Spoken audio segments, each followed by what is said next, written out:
संतों महात्माओं ने केवल 3 साधन बताए। साधन 3 सारण वर्णे और साधन सब थोथे मान। इस कलयुग में उस मालिक को पाने के लिए महात्माओं ने केवल 3 पूजाएं बताई। पहला है सुमरन, दूसरा है ध्यान और तीसरा है भजन। सुमरन कहते हैं अपने गुरु को याद करना, ध्यान कहते हैं अपनी दिव्य दृष्टि को खोलना, और भजन कहते हैं कान में उंगली डाल करके उस शब्द को सुनना, उस नाम को सुनना, उस देववाणी आकाशवाणी को सुनना जो 24 घंटे तुम्हारे सबके अंदर गूंज रही है। प्रेमी भाई बहनों, ये सुरत शब्द नाम योग की साधना है। जितने भी महात्मा इस धरती पर आए उस मालिक को पाया तो सुरत शब्द नाम योग की साधना करके ही पाया। देखो, सबसे पहले कबीर साहब आए। कबीर साहब ने सुरत शब्द नाम योग की साधना जारी की। उसके बाद गुरु नानक साहब आए। गुरु नानक साहब ने भी सुरत शब्द नाम योग की साधना जारी की। उसके बाद और भी महात्मा आए, कबीर, नानक, दादू दरिया, भीखा, रविदास, पलटू, जगजीवन। चित्रकूट में आप चले जाइए, गोस्वामी जी महाराज जिन्होंने रामचरित्र मानस बनाई है, जिसका पाठ आप सभी लोग अपने अपने घरों में मंदिरों में बैठ करके करते हो, उन्होंने भी उस मालिक को पाया तो सुरत शब्द नाम योग की साधना करके ही पाया। अरे आपके राजस्थान की धरती पर देखो, मीराबाई हुई, सहजोबाई हुई, उन्होंने भी उस मालिक को पाया तो सुरत शब्द नाम योग की साधना करके ही पाया। प्रेमी भाई बहनों, ये सुरत शब्द नाम योग की साधना है। इस साधना की 3 क्रियाएं हैं। पहला है सुमरन, दूसरा है ध्यान और तीसरा है भजन। तो कैसे आप लोग सुमरन करोगे, कैसे आप लोग ध्यान करोगे और कैसे आप लोग भजन करोगे, जरा बैठ करके अच्छी तरह से समझिएगा और फिर घर पर जा करके करिएगा। तो सबसे पहले सुमरन कैसे किया जाएगा?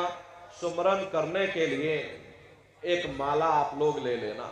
ये देखिए प्रेमी भाई बहनों, एक समय समय पर संत महात्मा अपने अपने समय पर आकर के अपनी साधना के द्वारा उस मालिक के नाम को जगाते हैं, उस मालिक के नाम को सिद्ध करते हैं। जैसे कबीर साहब आए, कबीर साहब ने साहिब नाम सिद्ध किया।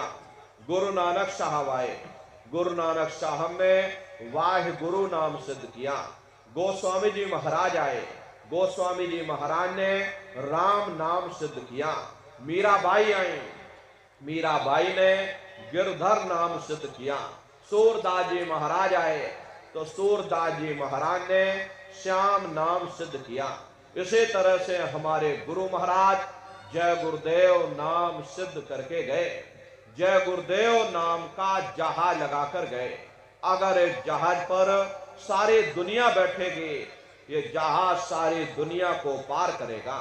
नए जीवों के लिए नामदान को और सरल से सरल किया गया, वरना बहुत से पुराने पुराने प्रेमी हैं और अगर उनसे ये पूछा जाए कि भाई जरा नाम रूप स्थान गाजे बाजे बता दो, वो तक भूल जाते हैं। अब इतने पुराने हो करके आज तक याद नहीं कर पाए। इसीलिए नए जीवों के लिए नामदान को और सरल से सरल किया गया। बहुत से गांव के बूढ़े बुजुर्ग हैं, बच्चे बच्चियां हैं, अरे आसानी से आप लोग समझ जाओ और सुमरन ध्यान भजन कर सको, इसीलिए इस रास्ते को और सरल से सरल किया गया। एक है साध है सब सद है और सब साध है सब जाए। पहले अपने गुरु की उंगली पकड़ लो, क्योंकि गुरु तुम्हारा सच्चा रहबर है। गुरु बिन भव निज तरह न कोई, बगैर गुरु के तुम्हारी ये जीवात्मा इस भवसागर से पार नहीं जा सकती। गुरु गोविंद दो खड़े काके लागू पाई, बलिहारी गुरु आपने जिन गोविंद दियो बताई। महिमा उन्हीं की है जिन्होंने उस गोविंद को लखा दिया। इस संसार में हमारे तीन तरह के गुरु होते हैं। पहले गुरु हमारे माता पिता होते, जो हमें जन्म देते हैं, हमारा पालन पोषण करते हैं, बचपन से हमारे अंदर संस्कार डालते। ये माता पिता हमारे पहले गुरु होते। दूसरे गुरु हमारे शिक्षक होते हैं, जो हमें स्कूलों में, कॉलेजों में हमें जो भौतिक ज्ञान देते हैं, ये हमारे दूसरे गुरु होते। और तीसरे हमारे आध्यात्मिक गुरु होते, जो हमारी जीवात्मा को इस भवसागर से पार ले जाते। इसीलिए कहा गया है कि गुरुर ब्रह्मा गुरुर विष्णु गुरुर्देवो महेश्वरः गुरुर साक्षात पर ब्रह्मा तस्मै श्री गुरुवे नमः। तीन लोक नौखंड में गुरु से बड़ा न कोई, और करता करे न कर सके, गुरु करे सो होई। प्रेमी भाई बहनों, इसलिए जय गुरुदेव नाम का सुमरन सभी नए प्रेमी भाई बहन करिएगा। और प्रेमी भाई बहनों, सुमरन करने के बाद में फिर आप लोग ध्यान पर बैठिएगा। दूसरा है ध्यान, और ध्यान कहते हैं दृष्टि को एकाग्र करना, अपनी दिव्य दृष्टि को खोलना। तो कैसे आप लोग ध्यान करोगे, जरा अच्छी तरह से समझ लीजिए। अपने अपने घरों में पलथी मार करके बैठिएगा, शरीर को टाइट मत करना। बहुत से प्रेमी ये गलती कर देते हैं कि ध्यान के समय अपने शरीर को बिल्कुल टाइट कर देते हैं। यदि आप अपने शरीर को टाइट कर दोगे, ये शरीर आपका थक जाएगा, फिर शरीर ढीला पड़ जाएगा, फिर जैसे के तैसे हो जाओगे। इसलिए पहले से ही अपने शरीर को बिल्कुल ढीला छोड़ देना। जितना आराम से आप बैठोगे उतना आपके लिए अच्छा रहेगा। तो अपने अपने घरों में पलथी मार करके और ढीले बदन से आराम से बैठ जाना। बाहर से अपनी आंख को बंद कर लेना और दोनों आंखों के मध्य भाग में दूर सामने देखिएगा, तो सामने आपको अंधेरा दिखाई पड़ेगा। जब आप अपने बाहर की आंख को बंद कर लोगे और अंतर में सामने देखोगे, तो सामने आपको अंधेरा दिखाई पड़ेगा। बस उसी अंधेरे में एक जगह पर आप अपनी दृष्टि को रोकिएगा। होशियारी यही रहे, ये आंखों की पुतलियां हिलने ना पाए। शुरुआती समय में ये आंखों की पुतलियां अंदर अंदर हिलेंगी, लेकिन जब आप बराबर अभ्यास करोगे, करत करत अभ्यास से जड़ मत होत सुजान, जब अभ्यास करते रहोगे तो आंखों की पुतलियां हिलना बंद हो जाएंगी। तो दूर सामने अंधेरे में एक जगह पर आप अपनी दृष्टि को रोकिएगा, या उस अंधेरे को ही देखते रहना। दृष्टि अपने आप अंधेरे में रुक जाएगी।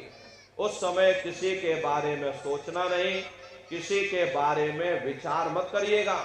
ये विचार करने की आदत हमारे अंदर पहले से पड़ी हुई है। हम किसी भी व्यक्ति को देखते हैं तो देखने से पहले ही हम उसके बारे में तरह तरह के विचार करने लग जाते हैं। रात को सोते समय भी हम कुछ न कुछ विचार करते ही रहते हैं। या तो हम भविष्य के बारे में सोचेंगे, या हम अपने बीते हुए कल के बारे में सोचेंगे। प्रेमी भाई बहनों, ध्यान के समय पर ना आपको भविष्य के बारे में सोचना है, ना आपको अपने बीते हुए कल के बारे में सोचना है। आपको वर्तमान में जीना है। वर्तमान में जीने का नाम ही ध्यान है। तो एक टक हो करके सामने उस अंधेरे को लगातार देखते रहना। किसी के बारे में सोचना नहीं, किसी के बारे में विचार मत करना, शरीर को बिल्कुल हिलाना डुलाना नहीं। बस शांत हो करके, शून्य हो करके बस सामने उस अंधेरे को लगातार देखते रहो। जितना देर आपसे बन सके प्रेमी भाई बहनों, उस अंधेरे को लगातार देखते रहना। देखते देखते देखते देखते एक समय ऐसा आएगा कि आपकी दृष्टि उस अंधेरे में रुक जाएगी। और जैसे ही आपकी दृष्टि अंधेरे में रुकेगी तो सुई की नोक के बराबर काले में भी काला बिंदु, बड़ा चमकीला बिंदु होगा। तारे की तरह चमचम चमचम चमकेगा। वो चमकता हुआ तारे जैसा बिंदु आपको सामने दिखाई पड़ जाएगा। और जब वो बिंदु सामने दिखाई पड़ जाए तब आप अपनी दृष्टि को उस बिंदु पर एकाग्र कर देना। वही बिंदु दरवाजा है, वही बिंदु खिड़की है, उसी को हरि का द्वार यानी कि हरिद्वार कहा गया। बहुत विशाल वो दरवाजा है। अरे संसार कुछ नहीं है, ऐसे लाखों संसार इकट्ठे करके और एक साथ दरवाजे के अंदर डाल दो, पता तक नहीं चलेगा। इतना विशाल वो हरि का द्वार तुम्हारे सब के अंदर बना हुआ है। एक छोटे से बीज को लेकर के हम आपसे कहें कि इस बीज के अंदर बहुत बड़ा पेड़ है, तो आप भरोसा नहीं करोगे। लेकिन उस छोटे से बीज को जब आप जमीन में गाड़ दोगे, थोड़ा खाद पानी दोगे, वो बीज अंकुरित हो जाएगा। उसमें से विशाल लताएं भी निकलेंगी, विशाल वृक्ष का रूप भी लेगा, उसमें से फल और फूल भी निकलेंगे। इसी तरह से आप सभी के अंदर सुई की नोक के बराबर तारे की तरह चमकता हुआ बिंदु है। उस बिंदु के अंदर बड़े बड़े ब्रह्मांड बसे हुए हैं। वो तारे जैसा चमकता हुआ बिंदु आपको सामने दिखाई पड़ेगा। लेकिन बिंदु जब दिखाई देगा जब आपकी दृष्टि उस अंधेरे में रुक जाएगी। जैसे ही आपकी दृष्टि अंधेरे में रुकेगी, वो तारे की तरह चमकता हुआ बिंदु आपको सामने दिखाई पड़ जाएगा। और जब वो बिंदु सामने दिखाई पड़ जाए, तब आप अपनी दृष्टि को उस बिंदु पर एकाग्र कर देना। जब आप अपनी दृष्टि उस बिंदु पर एकाग्र कर दोगे, तो वही बिंदु दरवाजा है। वो दरवाजा खुल जाएगा, ये शिव नेत्र खुल जाएगा, ये दिव्य दृष्टि आपकी खुल जाएगी और आप दरवाजे के अंदर दाखिल हो जाओगे। एक बार प्रेमी भाई बहनों, ये दिव्य दृष्टि खुल जाए, फिर क्या भूत, क्या भविष्य, क्या वर्तमान, कोई भेद आपसे गुप्त नहीं रहेगा। लाखों वर्ष पहले क्या हुआ था, भविष्य में क्या होने वाला है, अरे आप अपने अपने घरों में बैठ करके और ध्यान लगा करके भूत, भविष्य और वर्तमान को देख सकते हो। तो यह है ध्यान करने का तरीका। एक बार फिर से समझ लीजिए कैसे आपको ध्यान करना है। अपने अपने घरों में पलथी मार करके बैठ जाना, बाहर से अपनी आंख को बंद कर लेना, दोनों आंखों के मध्य भाग में दूर सामने देखिएगा तो सामने आपको अंधेरा दिखाई पड़ेगा।